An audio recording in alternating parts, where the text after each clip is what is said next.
Good morning. Um, I've never done a live stream from my laptop before, and I'm sure this one curl is going the wrong way. See if we can even that out. So I assume it's working okay. I'm not at the site uh, where the LNC meeting is being held for several reasons. One, I wanted Friday to myself.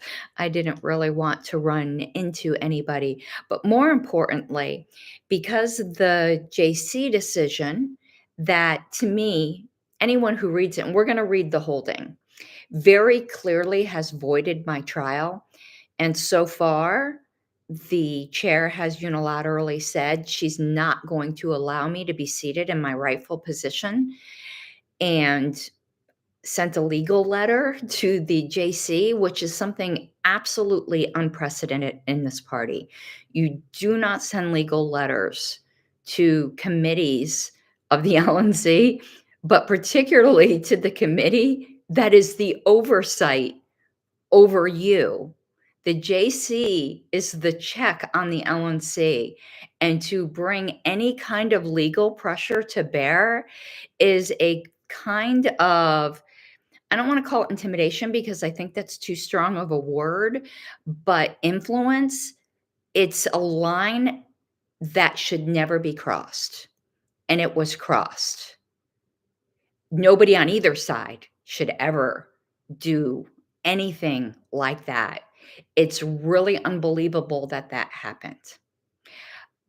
I forgot where I was going. Oh, if anyone reads and we will read the holding, which is the most important part. Those of you in law know that if you see this big case that gives an explanation of how they got to where they got the opinion, you want to go usually to the bottom to see what the final decision is. Well, there's a section in the JC opinion that says holding. And it is very, very clear in that holding that oh, I'm sorry, the air came on. Let me see if I can turn that off because that's really loud.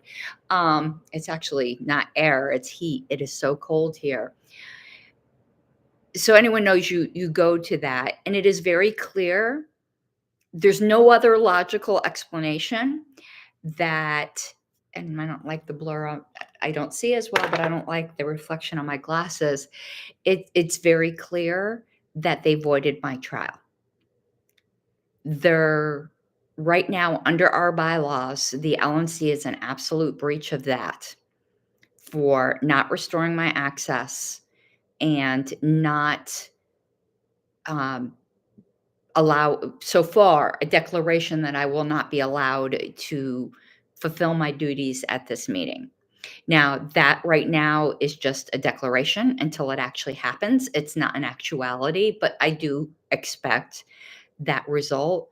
And then just know that your LNC is an absolute breach of contract. Now, anyone wanted to do anything about that, I'm not saying I am, nothing like that. I'm just stating facts that the line between being an oath keeper, following the rules of your organization, and an oath breaker is at hand. Now, I understand through the legal letter that perhaps the LNC might think that the JC overstepped their bounds, but our bylaws do not give the LNC the authority to make that determination. I'm not suggesting that the LNC do this, but their only remedy is to ask the courts for a declaratory judgment on the issue. That's not going after the JC. It's asking the courts. It's the party saying they would probably bring me in is probably what it would be. It would be me as a defendant. And them asking for a declaratory judgment as to the rights of the party, considering this order and the bylaws. That is the proper route to take. That is the legal advice they should be given. And it is amazing to me that they have not been given that legal advice, or if they have, they're not following it. You do not send legal letters to the JC. If you cannot see how utterly inappropriate that is, you haven't thought about that long enough. And it's funny is this is analogous to the Michigan case. The LNC's position in Michigan was you've got to obey what your JC says because that's what your bylaws say. But I guess it's okay to take that position when it's a position you like. But the rules for thee, but not for me, are applying here. And the dissatisfied members in Michigan did nearly exactly what I said. They took it to the court system. Unfortunately, they went after the actual members of the JC, and you don't do that. Committees are subsumed into the party. The defendant in that case should have been the Libertarian Party of Michigan Executive Committee, not the JC. Just like last term, Mark Tunevich got censured for what was perceived as a hint of legal, I don't like using the word intimidation, that's a bit too strong, to the Credentials Committee members. And they certainly took it that way. There was one Credentials Committee member who refused to vote from that point forward. You don't do that. You will find yourself with no volunteers if you do that. It's just ethically inappropriate, absolutely inappropriate that the chair did that. And I'm going to say that. And the reason I'm saying it now is because I'm going to give some commentary on business that's supposed to take place at this LNC meeting. Now, I'm rightful secretary pursuant to that JC ruling, but let's put that ruling aside for a second. You have someone serving right now as interim secretary, and they are proposing a bunch of policy manual amendments for a job that is not theirs. So they're proposing some policy manual amendments on how to do minutes and motions and things like that. And perhaps those policy manual amendments should be considered, but should be considered when there is a permanent secretary. It is completely inappropriate for an interim anything to try to change a job that they are interim for. How people don't see this, I don't understand. But let me tell you why these policy manual amendments are bad. It would actually make my job easier.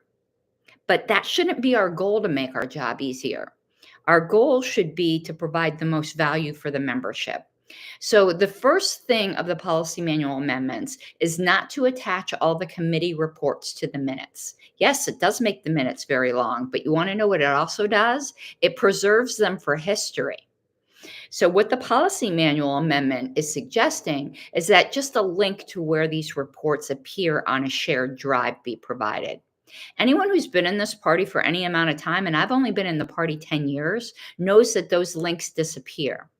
The party used to have all of its meetings on a service called Ustream, I think. It's been so long, I don't even remember now. Those recordings are lost because the service became obsolete. We do have a download of it, but it's in these weird pieces and no one has 100 hours to put them all together. So they're lost. Do you think that whatever electronic storage system we're using right now is going to be the same in 10 years? And do you think all those files are going to be transferred over? Of course they're not. That's why you preserve them in the minutes. You don't provide a link. Go back to any set of old minutes and go to links for shared drives and see if they exist. Yes, it is a pain in the butt to attach them to the minutes, but you do that to preserve the party history, not to make your job easier. Now, the second policy manual amendment that is horrible is to no longer keep a motion log. And the rationale was given was that nobody finds value of that. Who's this nobody you speak of? Because I've spoken to a lot of people and they do find value in that. But you maybe give you the most important person that finds value in that. And perhaps because someone's an interim, they don't know this.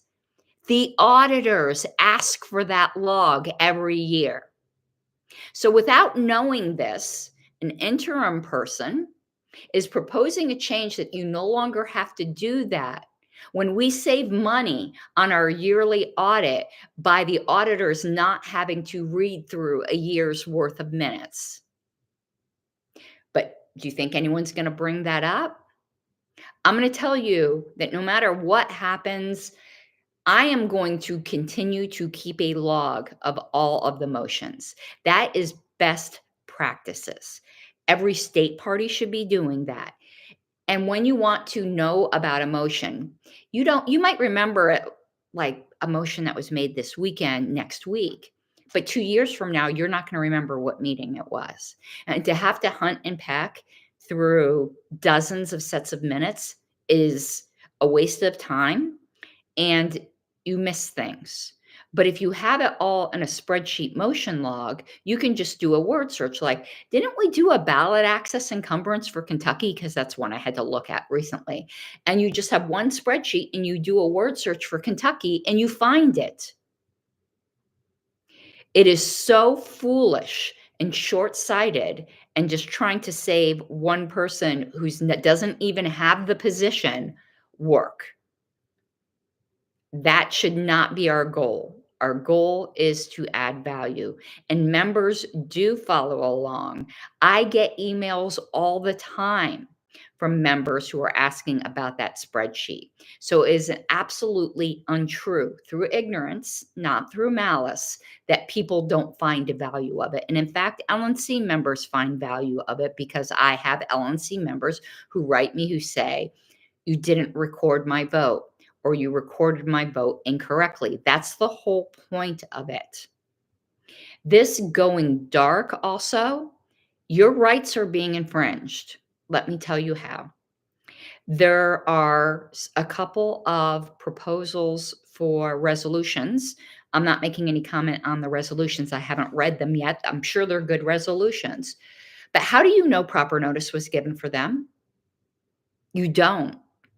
Because it's all done secretly, and there's a different vote threshold depending upon whether notice was given. So how will you know it's passed correctly? You just got to take word for it. Now, I'm not saying there's anybody whose word you shouldn't take, but in politics, trust but verify. How do you know there was proper notice given for these policy manual amendments? There's a different vote threshold. You don't know when everything has gone dark and non-transparent. You should not find this acceptable. That about 10 years of custom of members being fully engaged with this party was just thrown out the window. And even the old archives have been deleted. There was nothing in the motion to do that. That was completely and utterly inappropriate. They have not been preserved for history. It's my understanding it's archived somewhere. Nobody knows where. Just deleting that list, there was no authority to do that. Now you can start a new one that just has the votes pursuant to that motion, which I think was a really bad motion, but you don't memory hole the old list. That is destroying your history, your party's history. You don't do that. But nobody's asking these questions. And I'm viewed as the troublemaker for asking these questions, even though I'm not making any kind of accusations. I'm just saying these are questions you need to ask. Trust but verify. I'm not claiming anything was done wrong. But of course, these policy manual amendments will pass, but they shouldn't. They are not in the benefit of this party. And more importantly, they're not in your benefit. And again, let's say we had an interim treasurer. That person should not be proposing sweeping changes to the treasurer role unless they become the permanent treasurer. Even if they think they're going to become the permanent treasurer, you wait until you are. It's so completely and utterly inappropriate. And also, just procedurally wise, my entire August minutes were redone. There was no motion to do that. You have to have a motion to do that. Just rules are just being thrown out the window and nobody cares. And you might think that's a nitpicking, but it's what protects your rights and it is proper procedure. If there are corrections needed to those minutes, those are my minutes. I should have been requested to make them. This is just something to try to, I don't know, humiliate me or make me feel bad or something. I mean, it doesn't. There's just another task I don't have to do, and I have time for something else, but it is not appropriate. It's not the way things are supposed to be done. It's procedurally utterly deficient, but nobody is going to say anything. Yesterday, Mark Rutherford resigned. I can guess what it's about, but we're not going to get into that. But you should be asking yourself, why did the vice chair suddenly resign? Whether or not he's somebody you voted for, he's not who I voted for, but I became friends with him. He was the duly elected vice chair and felt he needed to resign suddenly. That should always be a warning sign to you, unless somebody has a health concern, why somebody just resigns suddenly on the eve of a meeting. That should raise eyebrows with you, and I thank you, Mark, very much for your service. Let's read now the holding of the JC report to show that there is absolutely no question that all of those actions are void, and I was never suspended, and I am the rightful secretary right now. And it's not a matter of who likes it. It's not a matter of who likes me or doesn't like me, who likes the JC and doesn't like the JC, who likes anyone else on the LNC or doesn't like the LNC. It's a fact of our bylaws. No reasonable person could read this holding and think it says anything differently. Now, again, I respect that some people might think that the JC overstepped their bounds. They could think that. I don't think that, but you can have that opinion. Then your only recourse is to get a declaratory judgment from the court, because they're the only ones who are over the JC. For the LNC to place itself over the JC is utterly abhorrent to the bylaws. And it is an absolute breach. So let's read the holding. I think I have it on my phone, just so you can see that there's just absolutely no question. Let me give you a little bit of procedure on how things work. So when you're trying to remove somebody, you first have to, I don't like the way Roberts uses the word prefer, because prefer is like I prefer steak over chicken, but it's called preferring charges. What it is you're accusing somebody of something, and then the LNC votes to adopt the accusation. Then once the accusation becomes adopted, it's live. Let's put it that way. There's a live accusation. And then that person goes to, and they call it a trial. That's, to me, way too formal of a word, and just brings up like dun dun dun, law and order. But there has to be live charges, valid, not meaning they're true, because the truth or falsity of them still needs to be proven or not through the trial, but valid as in procedurally valid. Something that actually they can be charged with. It's like I can't be walking down the street and get arrested for having pink hair, because having pink hair is not illegal. That would be it'd be a charge, but it would be an invalid charge. So that's what I mean by valid charge. It's not saying, oh, only if they actually get convicted of it. I'm just trying to make a procedural argument. Obviously, if they don't get convicted of it, it was invalid in a different sense of the word, in a disproven sense of the word. But procedurally and facially, it was valid. But the JC declared that the preferred, meaning the ones that were voted on, adopted charges against me are void, which means as if they never existed. So there was nothing to have a trial on. There is no other interpretation. That's exactly what happened at the 2022 convention, when the JC decision affirming that LNC's removal of me over the New Hampshire matter was void. That is why I am recorded as having served a full term, because the removal never happened because it was void. And they all accepted it back then and were just fine with it. Again, it's rules when it's convenient, but when you don't like the results, all of a sudden you don't follow them. That is the test of consistency and integrity. So let's read the holding. And believe me, there's been plenty of JC decisions that I don't like. I didn't like the one on the JFC, but that's our rules. It goes to the JC. Okay, I think I put it on my note. Here's holding. Okay. Holding. As either failure to perform the duties of office or gross malfeasance is an implicit element of every charge, and as none of the specifications, and what the specifications are like bullet points under the charge. Like the charge will be really vague, like gross misconduct in office or something like that. And then there'll be a bullet point saying these are the actual specific instances that support the charge. So hopefully that makes sense. So, as either failure to perform the duties of office or gross malfeasance is an implicit element of every charge, and as none of the specifications allege conduct that can reasonably be found to meet either one, and as a trial may only be held upon the preferral of valid charges and specifications, all four specifications, the two charges they support, and the two trial-related resolutions are all hereby declared null and void for failure to allege conduct that can be reasonably characterized as rising to a standard required for prosecution under the LNC policy manual. How else can you interpret that? There is no other interpretation.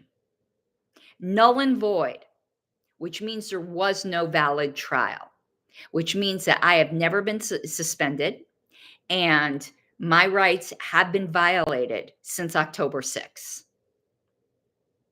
And hopefully this morning, they might not like what I'm saying right now, but I think I'm being reasonable and not casting aspersions, which I'm trying really difficult.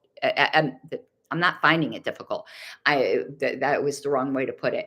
I am making a serious effort to make sure that I don't do that, because that is not my intent. Let me tell you some advice that the 2021 LNC was given. This is the Streisand effect, and you are going to regret it. Stop. That is the advice that people should be giving the current LNC. That this morning, they should accept the fact that they lost at the JC level, as I accepted the fact that I lost my appeal on the JFC at the JC level, and move on.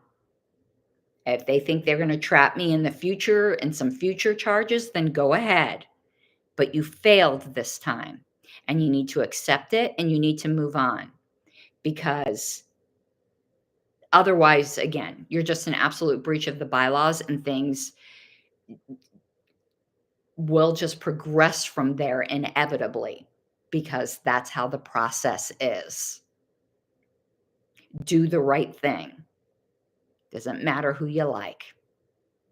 And if you honestly feel that the JC overstepped their bounds, then go and seek the declaratory order. But until then, the LNC has no authority, zero, none, to tell their overseers, nah, fam, nah. That is the absolute ruin of a representative voluntary society. That's when you turn to tyranny. You no longer have people who are elected under an obligation to follow libertarian philosophy of contracts and following our bylaws. That's what happened in Colorado, and that's what's happening right now nationally, which means that your rights do not matter. You have no guarantee that anything will be followed. And that is why people reject libertarianism, because they believe that it will just be chaos? What if somebody just decides not to follow the contract? Who's going to enforce it? If we don't model that in our own group, why would anyone ever want to give us any kind of power? We certainly haven't earned their trust. Where the metal meets the road is when you have to do something you don't like. And they don't like this decision. I get it. There's been plenty I don't like. But that's where you show your commitment to the voluntary association that no one is forcing you to stay in. So, my prediction, they won't follow it, but they should. And I hope that the integrity kicks in and that they follow it. Now, why am I saying I'm saying this now while I can? Because I firmly believe, and so should you after that reading of the holding, um, I have held my position continuously unsuspended for any period of time. It's been declared null and void. Another policy manual change they're trying to make is where you can't criticize the LNC as an LNC member any longer on social media. Otherwise, if you're a minority voice, they're just going to kick you off the island. That is such a suppression of free speech. But I'll comply because nobody's forcing anyone to be on a board. If you can't follow the rules, you can always just resign. And if the rules become too onerous, you can give that as your reason. So this is a speech code that they're trying to enforce. And again, that is just the Streisand effect. Now, me, I've always said this, whether people want to believe me or not, I've never been a leaker. I know there's been leaks in the past and there's been suspicions as to who that was. It was never me. That's just not what I do. But what's going to happen is since LNC members will be muzzled, which you should not want as a member. If you elect somebody, you should be able to know that they are free to speak their mind and tell you the truth. But this policy manual will prevent that. What will happen is they'll just anonymously give their comments to the various LPT channels or blogs or whatever it might be, and no one will never know who it was, and it will get more coverage and spread wider than if you just let people speak their mind. As I said in 2021, if you don't like what someone is saying, change the channel, Senator.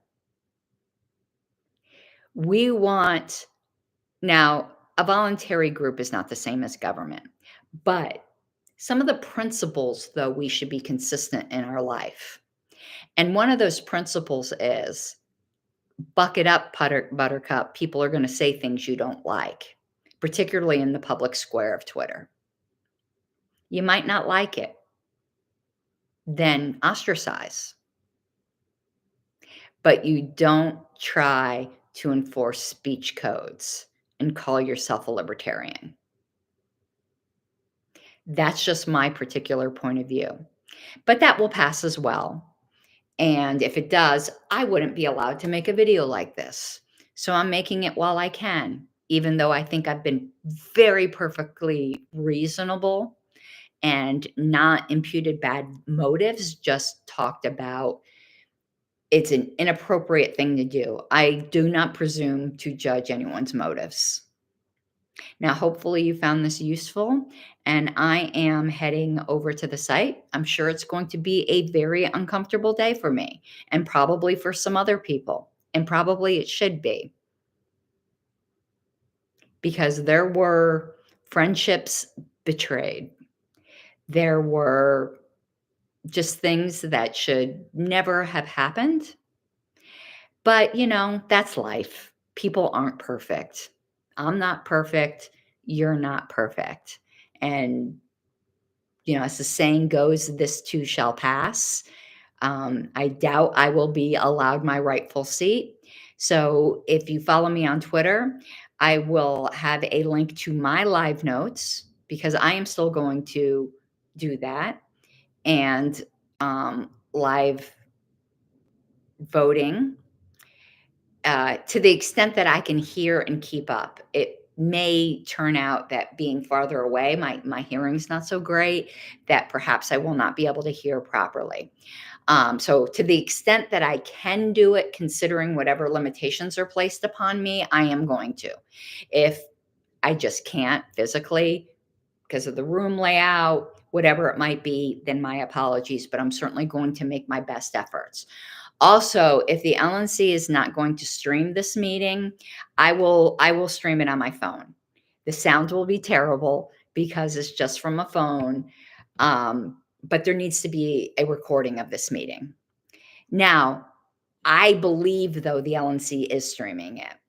Uh, Mostly just because I haven't seen Drew, but I think Drew is here and he handles that.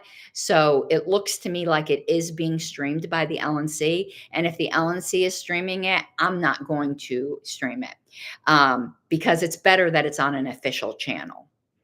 So, and I'm not looking to be obnoxious. If they stream it, great. I won't. If they are not going to stream it, I will stream it. So we'll see how that goes. And yeah, this might be the last very candid video that I can have with you because then the speech codes will come into place. But the funny thing is, if you go and look at, I'm going to put my glasses on just to make sure there isn't kind of any comments or anything I need to answer. If, and I need to check the time. Okay. If you go and read the feeds of certain other LNC members, boy, they have no problem calling people names and calling people spies and all kinds of things, but they'll get away with it because the way it works right now, the rules only apply to the minority because the majority will never police themselves. This system needs to be changed. And I can tell you what my recommendation for change is. Have a recall system for membership to recall LNC members. And that should be the only way that LNC members should be able to be removed, with maybe some emergency provisions, like if somebody is actually committing a crime, like you find out the treasurer is embezzling or something like that. But otherwise, LNC members should only be able to be removed by membership. We've seen this abuse now multiple times. And I think because that 2021 LNC showed you could just do it, that it's going to continue. And this is dysfunctional. The membership elects the LNC. It should only be the membership that should be able to remove them, or maybe to make it less cumbersome, like a vote of the state chairs. Even that would be better. But the system we have now is broken. I'm sure there's other fixes that could be had, but that's a suggestion. I actually wrote up when I was on the bylaws committee a member recall. There should be a way maybe to call a special online convention or something to that extent. But the way right now, all of the power is vested in the LNC to silence a minority voice. So what if you're in a minority caucus or faction and you get your one representative elected to the board? They're not going to be able to properly represent your interests because they will constantly be under threat of removal. And that is not the way a healthy board functions. And it's not the way minority voices in the party get heard. And this should be something everyone agrees with, because even if you're in the majority right now, you will be in a few years in the minority. Things are cyclical. It's like when Biden signs executive orders. We don't like it, but it's fine when Trump does it. No, the power you give your enemy or the power you take for yourself will be used against you. It's cyclical. And this is so wrong, and everyone sees it. The people even doing it see it. I believe that firmly. So let's hope the right thing is done. I'm not hopeful, but you never know what the future is going to bring. So, thank you for joining me in this early morning thing, 'cause I do see there are some people watching. I will link this on Twitter because this isn't over my normal streaming software, so this is just regular YouTube viewers, and I so appreciate you. I don't know if there's any questions, throw it in chat before I get ready to go. Otherwise, I'm out the door and heading to the meeting. And since I turned the heater off, it is so cold here in Rhode Island. Oh my goodness. Okay. Well, I don't see any comments, so I will catch you all later. Bye-bye.